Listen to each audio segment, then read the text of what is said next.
continuamos nuestra conversación con el honorable embajador John Feely, ex embajador de Estados Unidos en Panamá en la administración Obama y un diplomático de larga data, de gran experiencia, principalmente en Latinoamérica y el Caribe. Embajador, ¿cuáles son los posibles escenarios para el 10 de enero en que tanto Nicolás Maduro dice que se va a juramentar y María Corina Machado dice que se va a juramentar Edmundo González Urrutia en Venezuela? Ojalá que tuviera un balón de cristal, o sea, preciso para ver eso. La verdad, Oscar, no sé. Lo que sí sé es que tenemos el hecho, y no estamos viviendo ni hablando de hechos alternativos. Estamos hablando del hecho de que una oposición unida, valiente, deseando la democracia, votó. Sabemos por la mesa y las actas que Edmundo González Urrutia ganó la mayoría de esos votos. Sabemos que está en Madrid ahora porque temía por su vida. Es muy probable que en enero Nicolás Maduro vaya a poner otro show, otro espectáculo de teatro político y coronarse, yo no sé. Pero lo que sí sé es que la esperanza de la democracia en Venezuela, que está en manos de los venezolanos, no de los americanos, no de los europeos, no de los amigos internacionales, pero que está en manos de los venezolanos. Yo firmemente creo, por mis contactos en la oposición, que sigue esa esperanza y sigue la lucha. Sin embargo, cependant, como dicen los franceses, hay una Ujú. participación internacional que complica este escenario. Y es precisamente lo que ha ocurrido con Hezbollah. Ya el Mossad israelí ha dicho que hay bases de entrenamiento de Hezbollah en Venezuela, Cuba y Nicaragua. Ante ese escenario hemos visto una especie, si no de ruptura, por lo menos de irritación en la relación entre Lula y Maduro. También Petro ha tomado una actitud un poco más cautelosa con relación al respaldo o el reconocimiento a Maduro. Hemos visto elecciones en Brasil donde han perdido varias municipalidades importantes, varias gobernaciones, el partido de Lula, entre ellos el importantísimo el lugar de Sao Paulo. Hemos visto como también la oposición en Chile ha ganado varias municipalidades. Ante ese escenario, ¿hay una especie de péndulo hacia el centro, hacia la derecha de esos regímenes de izquierda? Súper interesante pregunta, Oscar. Mira, primer punto, yo prefiero tomar la palabra de la CIA y no de Mossad. Mossad que perdió lo que iba a pasar el 7 de octubre del año pasado, que fue una tragedia, una barbaridad perpetrada por los de Hamas. Pero Mossad puede equivocarse también. Yo, según leo y según sé por contactos con la CIA, con el Departamento de Estado, yo creo personalmente que no hay bases de entrenamiento para Hezbollah. Hay efectivos, es posible que hay efectivos individuos, pero que no hay una formación militar de Hezbollah en Cuba, Nicaragua o Venezuela. Otra vez, vuelvo a repetir, es muy importante. Puede haber individuos, pueden estar colaborando. No digo que no representan un peligro, pero lo que sí sé es que no hay campamentos de entrenamiento como las que patrocinamos Estados Unidos durante la época de los 80 y los contra en Honduras, donde había movimientos de batallones, soldados con cadena de mando y todo eso. Eso es el primer punto, simplemente para aclararlo. Creo que la pregunta del péndulo es muy importante y Oscar, honestamente, pensándolo bien, creo que estamos entrando en una época postmoderna quizás o post-ideológico en las Américas. Creo que el péndulo que gira hoy entre dos, digamos, extremos de un abanico de pensamiento filosófico es más bien entre autoritarios y demócratas. Demócratas que todavía creen en la democracia, que todavía creen en la autodeterminación de los pueblos. Y autócratas que quieren centralizar, concentrar todo el poder del gobierno para volverse dictadores o autócratas sin el nombre, dictador, porque son más suaves, pero gente que no se quieren someter de una forma regular, abierta, transparente a elecciones en un periodo establecido o por una constitución o por leyes, etcétera. Y creo que tenemos varios ejemplos. Los tres gobiernos en la región que abiertamente son dictadores, dictaduras, Cuba, Venezuela, Nicaragua. De ahí partimos.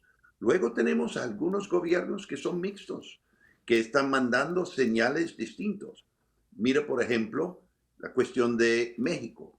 AMLO ha concentrado mucho poder en su partido Morena, ganó popularmente en las elecciones con su delfín, Claudia Sheinbaum, pero hay muchos que se están preguntando si el movimiento para reformar la judicatura en ese país no representa un paso hacia un autoritarismo que es decisión por muy pocos o un solo sobre muchos sin la participación de muchos. En El Salvador tenemos un señor que ha hecho lo mismo, con estado de excepción, ¿por cuántos meses ahora? No sé, perdí el conteo, pero ha suspendido las libertades básicas, el debido proceso en los procesos criminales, el debido proceso en los casos civiles y tiene una política de mano dura cuando se trata de seguridad. Él es supuestamente de la derecha.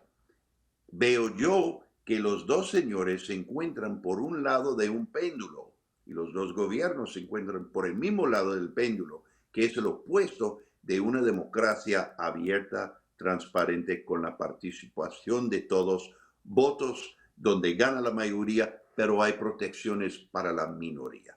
Sin embargo, la popularidad de Bukele es altísima, mientras que la popularidad de Maduro no existe. Exactamente. ¿Y por qué? Porque es excelente punto, Oscar. Porque Bukele es nuevo y Bukele sí ha resuelto un problemón, el problemón de las maras y la falta de seguridad en El Salvador. Y si yo fuera salvadoreño, yo podría entender perfectamente bien por qué es tan popular. Hasta yo posiblemente hubiera votado por él, especialmente si los mareros habían secuestrado a mi hijo, extorsionado a mi familia.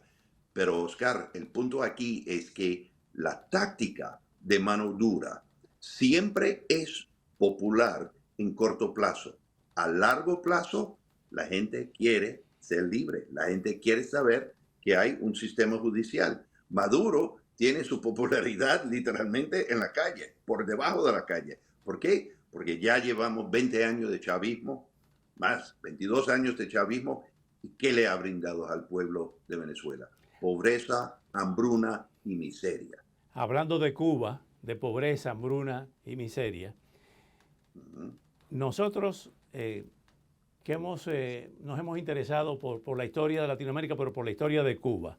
Recordamos cuando aquí, en la Universidad de Miami, pues obtuvimos las comunicaciones hacia la legación, no habían embajadas todavía, de Estados Unidos en Cuba, alrededor de 1902, con los embajadores con los gobernadores Magoo y Wood, que había una frase que era constante que decía "Keep Cuba quiet", era la orden que le daban. Todavía sigue prevaleciendo esa política de no querer tocar a Cuba, a Estados Unidos, para evitar un desbordamiento incontrolable de cubanos y desestabilización en la región. Mira, qué buen momento de historia. Es impresionante que haya recordado eso, Oscar. Mira, keep Cuba quiet. Hablando personalmente, creo que es lo peor que podemos hacer en este momento, porque no es chiste lo que está pasando en Cuba, ni ha sido chiste durante todo el tiempo del régimen, primero castrista, ahora el régimen cubano, digamos. Creo que es cierto que respecto a la política norteamericana, que después de 2015, cuando el presidente Obama intentó cambiar la táctica de la política norteamericana, no el estado deseado. El estado deseado, lo curioso de ese diálogo, ese debate entre republicanos y demócratas respecto a Cuba, es que los dos quieren el mismo fin, los dos quieren el mismo estado deseado, como quien dice en la jerga de la geoestratégica.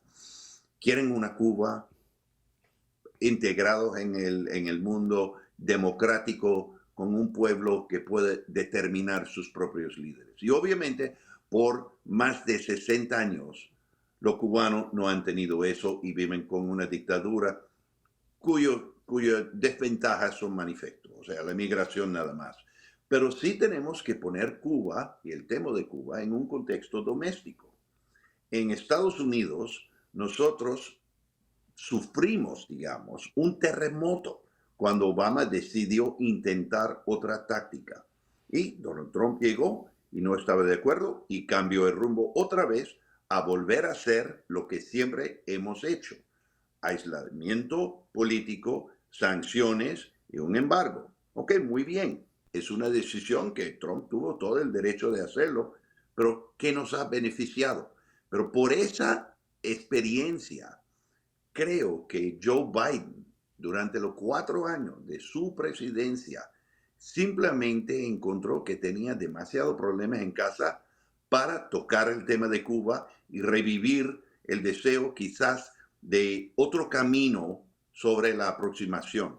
Sabes que es muy difícil, literalmente, cuando uno quita la opción de una invasión por nuestros soldados, y yo hablo ahora como ex-marine. Yo comencé mi carrera como militar uniformado, piloto de helicópteros en los Marines. Y cuando uno quita esa opción de la mesa, como el pueblo norteamericano claramente quiere, las herramientas que tenemos en la diplomacia o en el ejercicio del poder del Estado, la verdad es que son muy pobres. Las sanciones no tumban gobiernos. Pueden empobrecer a gente, pueden doler a gobiernos, pero no los tumban. Y tenemos... Lamentablemente se nos acaba el tiempo, pero recordamos también que esa política del entonces presidente Obama fue respondida por Raúl Castro, de que la revolución cubana no iba a variar un milímetro de su atrincheramiento. Embajador, seguimos pendientes porque hay muchos temas todavía. Un gran abrazo, muchas gracias por estar con nosotros esta noche. Regresamos con Eduardo Gamarra, un verdadero gurú de las encuestas y de los números y de las proyecciones de esta importantísima, de esta histórica, y no nos cansamos de decirla, elecciones en los Estados Unidos.